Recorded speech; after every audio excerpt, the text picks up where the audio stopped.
दोस्तों, मेरे चैनल को जरूर सब्सक्राइब करें। आपका बहुत बहुत धन्यवाद। सरयू नदी के पास एक बहुत बड़ा जंगल था। उस जंगल में काफी सारी जानवर रहते थे जो प्यास लगने पर नदी में आकर पानी पीते थे। नदी के दूसरे किनारे पर एक और छोटा सा जंगल था जहां बहुत कम जानवर थी। एक दिन बड़ी जंगल का छोटा खरगोश सरयू नदी के पास आकर पानी पी रहा होता है। तभी नदी के दूसरी ओर खड़ा एक बाघ उसे देख रहा होता है। यह खरगोश आज मेरा भोजन बन सकता है। वैसे भी मेरे जंगल में अब शिकार करने लायक जानवर बचा भी नहीं है। क्यों न मैं नदी के उस पार वाले जंगल में जाकर शिकार करूं। और वैसे भी वह जंगल बहुत बड़ा है और वहां का शेर भी मूर्ख और शाकाहारी है। पता नहीं ऐसे शेर मर क्यों नहीं जाते। बाघ खरगोश को देखकर शिकार करने की सोचता है और शिकार करने की लालच में नदी के दूसरी ओर चला जाता है। अपनी ओर बाघ को आता देख खरगोश वहां से भागने लगता है, पर तभी बाघ उसे आवाज देकर रोक लेता है। अरे खरगोश, मुझे देखकर कहाँ भाग रहे हो? तसल्ली से पानी पी लो भाई। मैं तो बस तुमसे बात करने आ रहा था। क्या तुम सच बोल रहे हो? हाँ, मुझे तुम्हारे जंगल का शेर सिंह के बारे में बात करना है। मैंने सुना है कि वह तुम्हारा बहुत चिंता करता रहता है। खरगोश समझ चुका था कि बाघ उसे अपनी बातों में फुसलाने की कोशिश कर रहा है, इसीलिए खरगोश उसकी बातों का कोई जवाब नहीं देता और तुरंत वहां से भागने लगता है। परंतु खरगोश बाघ से तेज नहीं भाग पाता और बाघ उसका शिकार कर लेता है। यहाँ के जानवर बड़ी आसानी से शिकार हो जाते हैं, तो क्यों न मैं इसी जंगल में रहकर आसानी से शिकार किया करूं। बाघ अभी इसी जंगल में रहकर ही शिकार करता रहता है। इस तरह से जंगल में जानवर कम होने लगते हैं। एक दिन अरे लोमड़ी, मैंने सुना है कि तुम अपनी सहेली से मिलने के लिए दूसरे जंगल में जा रही हो। हाँ, लेकिन तुम्हें मेरी इतनी चिंता क्यों हो रही है? देखो लोमड़ी, तुमने सांप के अंडे के साथ जो हरकत की थी, जिसके लिए तुम्हें शेर सिंह ने सजा दी थी, इसके लिए तुम जंगल से भाग नहीं सकती। लेकिन मैं भाग नहीं रही हूँ। मैं तो अपनी सहेली से मिलने उस जंगल में जा रही हूँ। पर मुझे शक है कि तुम मौके देखकर भाग भी सकती हो, इसीलिए मैं तुम पर नजर रख रहा हूँ। देखो भैया, मैं शेर सिंह की हुक्म का पालन कर रही हूँ, लेकिन तुम अपना ड्यूटी ढंग से नहीं कर रहे हो। क्यों? तुमको क्यों लग रहा है कि मैं अपनी ड्यूटी ढंग से नहीं कर रहा हूँ? दरअसल इस वक्त तुम्हें जंगल में हमारी जानवर पर ध्यान रखनी चाहिए, क्योंकि हमारी जंगल की जानवर कम हो रहे हैं। सुना है जंगल में कोई शिकारी घुस आया है जो हमारे जानवरों का शिकार कर रहा है। लोमड़ी, तू चालाक है, ये मैं जानता हूँ, लेकिन मैं भी इतना बेवकूफ नहीं हूँ, ये तू जान ले। मैं तेरे बातों में नहीं आने वाला। याद रखना, अगर आज तुम मेरे बातों पर यकीन नहीं करोगे, तो तुम भी किसी दिन कोई शिकारी जानवर का शिकार बन जाओगे। चाहे जो भी हो जाए, मैं तुम्हें यहाँ से जाने नहीं दूंगा। देखो, मेरा जाना बहुत जरूरी है। मैं 2-3 दिन में वापस आ जाऊंगी। मुझे जाने दो। ठीक है, मैं तुम्हें जाने दूंगा, लेकिन मेरा एक शर्त है। शर्त? कैसी शर्त? यही कि तुम्हें उस जंगल के थाने में जाकर रोज हाजिरी देनी होगी। मुझे मंजूर है। लोमड़ी को पता था कि जंगल से जानवर कम हो रहे हैं, इसीलिए वह हाथी की शर्त मानकर वहां से चली जाती है। वहीं दूसरी ओर हाथी जंगल की निगरानी करने लगता है। तब दिखता है कि जंगल से कुछ खरगोश गायब है। इस चिंता में कई खरगोश आपस में बात भी कर रहे होते। देखो भाइयों, हमें सावधान रहना होगा, क्योंकि जंगल से खरगोश गायब हो रहे हैं। हाँ, लेकिन इस बात का फरियाद हमें शेर सिंह को करनी चाहिए। तभी खरगोश की बात सुनकर हाथी उनके पास आता है। क्या हुआ है भाई? तुम सब आपस में क्या मीटिंग कर रहे हो? मुझे भी बताओ। हाथी भैया, तुम शेर सिंह के सेनापति हो। क्या तुम हमारी फरियाद राजा तक पहुंचा सकते हो? अरे भाई, तुम्हारी रक्षा करना ही मेरा ड्यूटी है। बताओ, तुम्हारी क्या शिकायत है? हाथी भैया, कुछ दिन से हमारे कई साथी गायब हो गए हैं।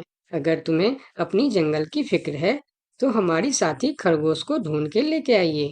क्या तुम्हें किसी पे शक है? हम सिर्फ इतना जानते हैं कि जो खरगोश गायब हुए हैं वह सब पानी पीने के लिए नदी के पास गए थे और तब से वापस नहीं आए हैं। और वह लोग गायब कितने दिन से हो रहे हैं? पिछले कई दिन से एक एक करके खरगोश गायब हो रहे हैं हाथी भैया। खरगोश की बात सुनकर अब हाथी को भी लोमड़ी की बात पर यकीन हो जाता है। लोमड़ी भी यही कह रही थी कि जंगल में कोई शिकारी आया है। हाथी वहाँ सोच ही रहा होता है कि तभी वहाँ 2 बकरी आती है। हे भगवान, अब क्या होगा?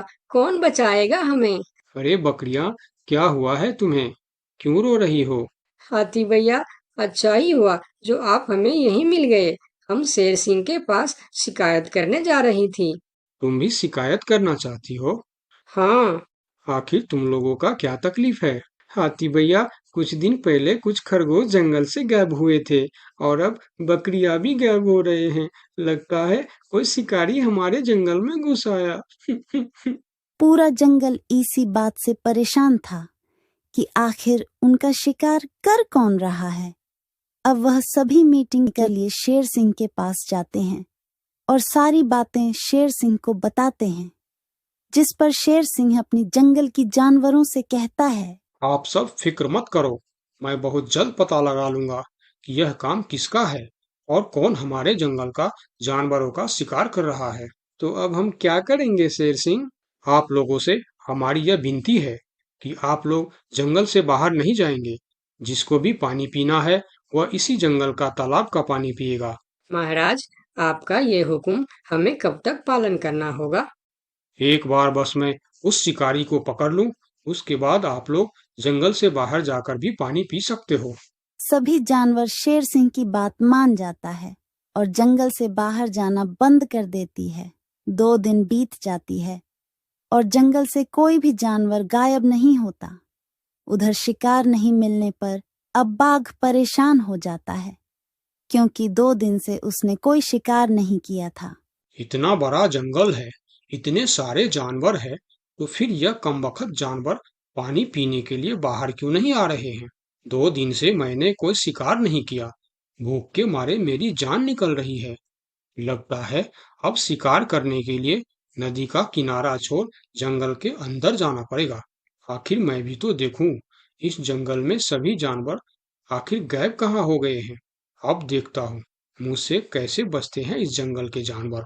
इतना बोलकर बाघ छुपकर जंगल के अंदर घुस जाता, जहां वह देखता है एक बकरी घास खा रही होती है। उस बकरी को घास खाता देख बाघ पीछे से उस पर हमला कर देता है और उसे मारकर अपने साथ जंगल से बाहर ले जाता है। ये सब एक दूसरी बकरी देखती रहती है। अच्छा, तो ये बात है। अभी मैं जाकर शेर सिंह को बताती हूँ। फिर बकरी सभी जानवरों को इकट्ठा करके शेर सिंह के पास पहुंचती है। महाराज, हमारे जंगल में दूसरे जंगल का बाघ घुस आया है और वही हमारे जंगल में शिकार कर रहा है महाराज। वह बहुत तेज और बहुत दुष्ट शिकारी है। उसने हमारे सामने ही हमारे साथी को मार डाला, जो मैंने अपने आंखों से देख के आया हूँ महाराज। अब आप कुछ कीजिए महाराज, नहीं तो हमारे प्रजाति खत्म हो जाएंगी। महाराज, अब कुछ करना ही पड़ेगा। अब आप कुछ कीजिए महाराज, नहीं तो हमारी प्रजाति खत्म हो जाएंगी। हाँ महाराज, अब कुछ करना ही पड़ेगा। सबकी बात सुनकर शेर थोड़ी देर सोचकर बोला, लोमड़ी कहाँ है?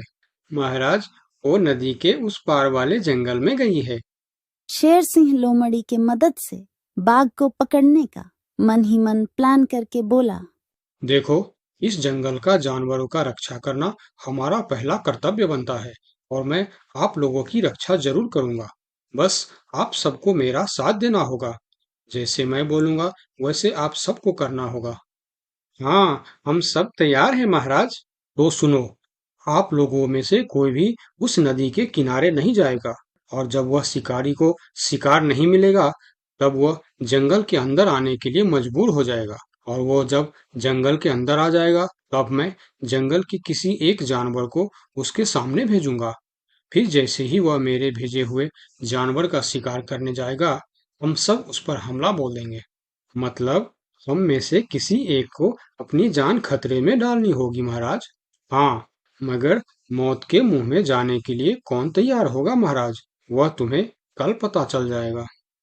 शेर सिंह अपने गुप्तचरों द्वारा लोमड़ी को संदेश भिजवाकर उसे वापस बुलाता है। आपने मुझे इतनी रात में यहाँ क्यों बुलाया महाराज? लोमड़ी, मैं तुम्हारी सजा माफ करना चाहता हूँ, मगर तुम्हें मेरा एक काम करना होगा। सजा से छुटकारा पाने के लिए मैं कुछ भी करने के लिए तैयार हूँ महाराज। ठीक है, तो सुनो। लोमड़ी की हाँ करती ही शेर सिंह ने बाघ को पकड़ने का प्लान उसे बता दिया। महाराज, जब बाघ मेरा शिकार करने आएगा तब आप मुझे टाइम पर आकर बचा तो लेंगे ना? मैं शेर हूँ, कोई नेता नहीं जो वचन देकर मुकर जाऊंगा। तुम निश्चिंत रहो, तुम्हें कुछ भी नहीं होगा। अगले दिन प्लान के अनुसार लोमड़ी नदी के किनारे जाता है। शिकार को आता देखकर बाघ खुश हो जाता है। वाह, आज मुझे पेट भरकर खाना मिलेगा। शिकार के नजदीक आते ही मैं उसे मार दूंगा। लोमड़ी डरते डरते नदी के किनारे पहुंच जाता है। हे भगवान, टाइम पर शेर सिंह को भेज देना। कैसी हो लोमड़ी? मैं ठीक हूँ बाघ भाई।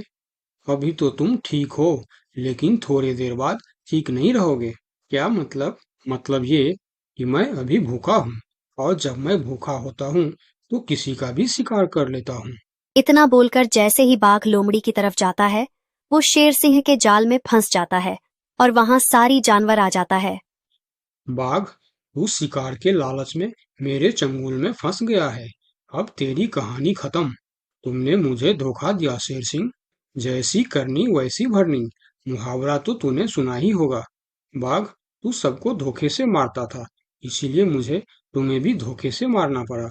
मुझे माफ कर दो शेर सिंह, मैं हमेशा के लिए जंगल छोड़कर चला जाऊंगा। तूने हमारे जनता पर अत्याचार किया है, अब तुम्हें इसका हिसाब चुकाना पड़ेगा। साथियों, अपना बदला ले लो। शेर सिंह की आज्ञा मिलते ही सारे जानवर उस बाघ पर टूट पड़ता है।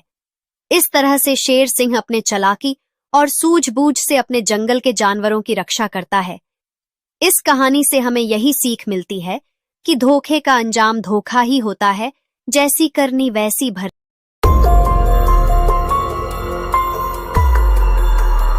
बहुत साल पहले की बात है। लक्ष्मीपुर के जंगल में एक पुरानी झील थी।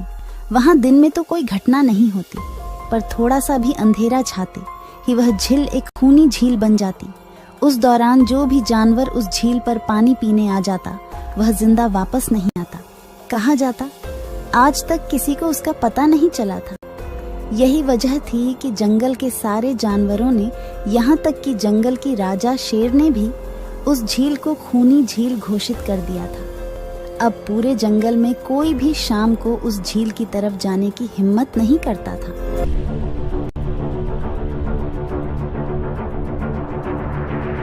एक दिन उस जंगल में एक बंदर आ जाता है। उसकी और खरगोश की मुलाकात होती है।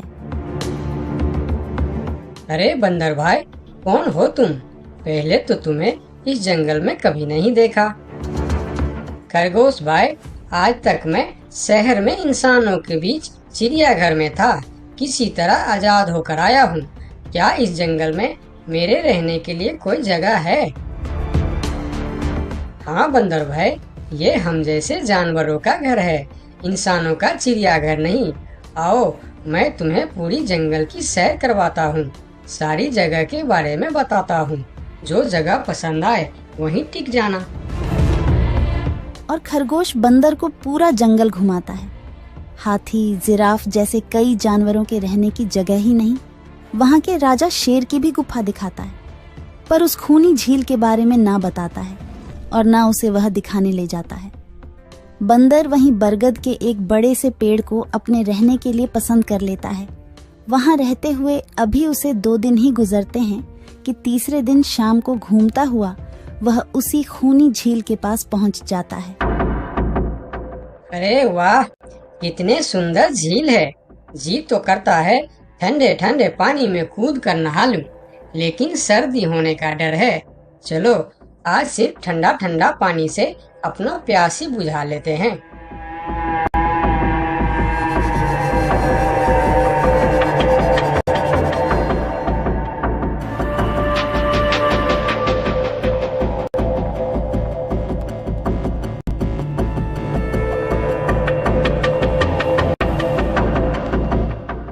अरे बंदर भाई, तुम इतने डरे हुए क्यों हो? कहाँ से आ रहे हो? झील में पानी पीने गया था और जिंदा वापस आ गए। क्या मतलब? तुम्हें पता नहीं? वह इस जंगल की खूनी झील है। शाम होने पर कोई भी वहाँ जाता है तो जिंदा वापस नहीं आता। उसकी लाश का भी पता नहीं चलता कि वह कहाँ गायब हो जाती है। इसीलिए शाम होते ही कोई भी उस खूनी झील की तरफ नहीं जाता। ये हमारे राजा का आदेश भी है। कमाल है, मुझे तो पता ही नहीं। कैसे पता नहीं? तुम्हें वह खरगोश भाई ने बताया नहीं? लो, खरगोश भाई भी आ गया। अरे खरगोश भाई, आपकी वजह से आज बंदर भाई की जान जाते जाते बची। मेरी वजह से? हाँ, तुमने बंदर भाई को पूरा जंगल घुमाया, हर जगह के बारे में बताया। इस खूनी झील के बारे में क्यों नहीं बताया? भूल गया भाई, मैंने तो सोचा ये तो पेड़ पे रहते हैं, इन्हें झील से क्या काम। अभी अभी इन्हें खूनी झील की खूनी ने पकड़ने की कोशिश की, ये तो बाल बाल बच गए, वरना खूनी झील की खूनी, क्या तुमने उसे देखा? क्यों, क्या तुम लोगों ने आज तक नहीं देखा? नहीं, हम में से कोई कभी भी शाम को उस तरफ जाते ही नहीं और दिन में कोई घटना नहीं होती। और यह बात वह जाकर शेर के दरबार में सभी को बताता है। उसकी बात सुनकर किसी को भी यकीन नहीं आता है। क्या बात कर रहे हो बंदर? मैं सच कह रहा हूँ महाराज, लेकिन हम लोगों तो कभी आज तक देखा ही नहीं, क्योंकि आप लोग उसे खूनी झील समझकर दिन में ही वहाँ जाते हो और शाम होते ही आप लोग डर के मारे वहाँ जाना बंद कर देते हो। पूरे दिन वह मगरमच्छ झील में छुपा रहता है, शाम होते ही चुपचाप निकलता है और झील के पास पानी पीने आए जानवरों को खा जाता है। और आप लोग समझते हैं कि यह झील ही खूनी है, जबकि खूनी यह झील नहीं, इसमें छिपा हुआ मगरमच्छ है। हमें तो यकीन नहीं हो रहा है। वही तो बंदर भाई, हमें अगर पहले पता होता कि आप इतने बड़े झूठे हो तो हम अपने जंगल में आपको रहने की कभी जगह नहीं देते। अरे यार, आप लोग मेरे बात पर यकीन क्यों नहीं करते? मैं आप लोगों का भलाई के लिए ही बोल रहा हूँ। अगर तुम्हारी बात सच्ची है तो क्या तुम उस मगरमच्छ को हमें दिखा सकते हो? क्यों नहीं महाराज, आज शाम होते ही आप लोग वहाँ जाकर पेड़ और पत्थरों के बीच छुप जाना। और फिर शाम को वह सभी उस खूनी झील के पास जाकर छिप जाते हैं। झील के किनारे जाकर बंदर 2-3 बड़े बड़े पत्थर उस झील के पानी में फेंकता है। पत्थर के गिरने की छपाक छपाक की आवाज सुनकर मगरमच्छ पानी के अंदर चलता हुआ शिकार करने वहां आता है। मगर वहां पेड़ के पीछे छिपे दिखाई देते हाथी को देखकर वह सावधान हो जाता है और सोचता है, अच्छा, तो यह लोग मुझे छुपकर देखने आए हैं। अब मैं क्या करूं? हाँ, ये लोग तो बेवकूफ है, इन्हें फिर से बेवकूफ बनाते हैं। मैं फिर से पत्थर बन जाता हूँ। देखा, हमने कहा था ना, झील में एक बड़ा सा पत्थर है। हाँ, देखो, यही पत्थर तो हमें हमेशा रात में दिखाई देता है। हाँ, वही तो। ये पत्थर सिर्फ रात को क्यों दिखता है, दिन में क्यों नहीं दिखता, कभी सोचा है? हाँ, रात को चंद्रमा की वजह से पानी में ज्वार आता है तो वह पत्थर ऊपर हो जाता है। दिन में ज्वार नहीं आता तो पत्थर पानी में डूबा रहता है। उनकी बेवकूफी भरी बातें सुनकर बंदर परेशान हो जाता है। अरे यार, तुम लोग भी ना समझते ही नहीं। ठीक है, चलो एक काम करते हैं। तुम लोगों को लगता है ना कि वह बड़ा पत्थर, कि वह बड़ा ही मजबूत पत्थर है।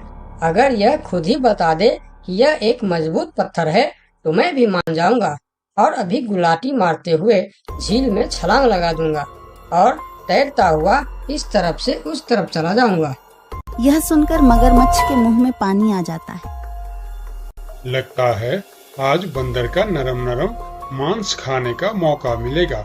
वैसे भी ये सारे जानवर बेवकूफ है, आज तक मुझे पत्थर ही समझते आए हैं। मैं पत्थर हूँ, मैं मजबूत पत्थर हूँ। सुना आप लोगों ने?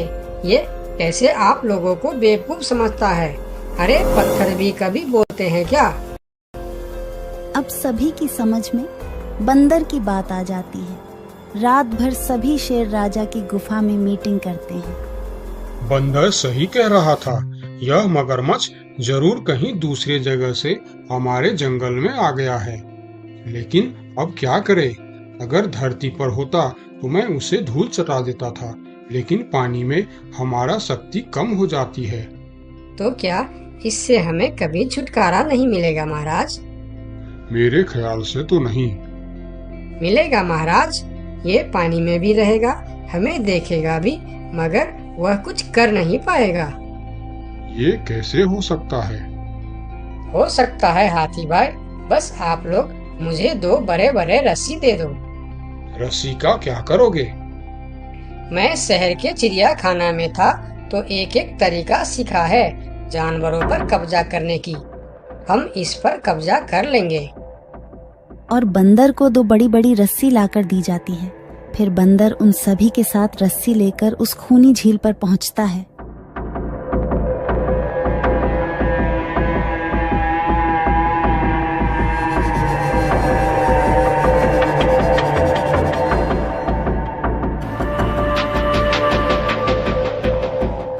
कल तक तो यह बंदर मुझे देखकर भागता था और आज पानी पीने आया है।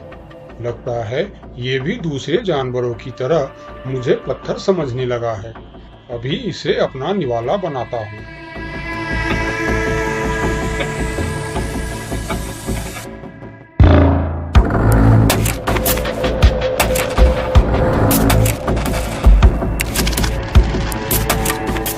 अरे ये तो भाग भी नहीं पा रहा है। अब यह जितना ज्यादा फरफराएगा उतना यह फंदा कसता जाएगा और चुपचाप रहेगा तो फंदा ढीला रहेगा। जैसे यह फिर हिलेगा फिर फंदा कसता जाएगा। अब ना यह इससे छूट सकता है और ना पानी में जा सकता है। अरे वाह, फिर तो यह हमारा कुछ भी नहीं बिगाड़ सकता। अब हम सारे जानवर इस झील में कभी भी पानी पी सकते हैं, कभी भी नहा सकते हैं।